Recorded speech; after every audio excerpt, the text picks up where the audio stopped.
মাছ প্রিয় বাঙালিদের জন্য আজকে তৈরি করব দুটো মোরলা মাছের রেসিপি। এখানে আমি সামুদ্রিক মোরলা মাছ নিয়েছি, সাথে বেশ কিছু সবজি কেটে নিয়েছি। দুটো রেসিপি বানাবো বলে অর্ধেকটা মাছ সরিয়ে রাখলাম। বাকি মাছের মধ্যে নুন আর হলুদ মাখিয়ে নিলাম। এবার কড়াইয়ে তেল গরম করে মাছগুলোকে ভালো করে ভেজে নিতে হবে। একটা রেসিপি ভাজা মাছ আর একটা রেসিপি কাঁচা মাছ দিয়ে তৈরি করব। প্রথমে তৈরি করে নেবো সবজি দিয়ে মাছের ঝোল। আরও তেল দিলাম, তারপরে 5 ফোড়ন, কাঁচা লঙ্কা দিয়ে এবারে কেটে রাখা সবজি দিতে হবে। নিজের পছন্দ অনুসারে এখানে সবজি নেবেন।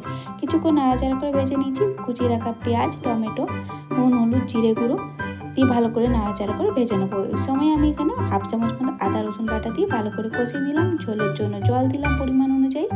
সব সবজি সেদ্ধ হয়ে গেলে ভেজে রাখা মাছ দিতে হবে। একটুখানি চিনি আগেই দিয়ে দেবেন। আর চেরা কাঁচা লঙ্কা, ধনেপাতা দিয়ে নামিয়ে সরিয়ে রাখুন। এবারে চলুন পোস্ত তৈরি করব। তার জন্য লম্বা করে কেটে রাখা আলু, পেঁয়াজ, টমেটো, কাঁচা লঙ্কা, নুন, হলুদ, কাশ্মীরি লঙ্কার গুঁড়ো, ধনেপাতা কুচি, সরষের তেল ভালো করে হাত দিয়ে মেখে নেব।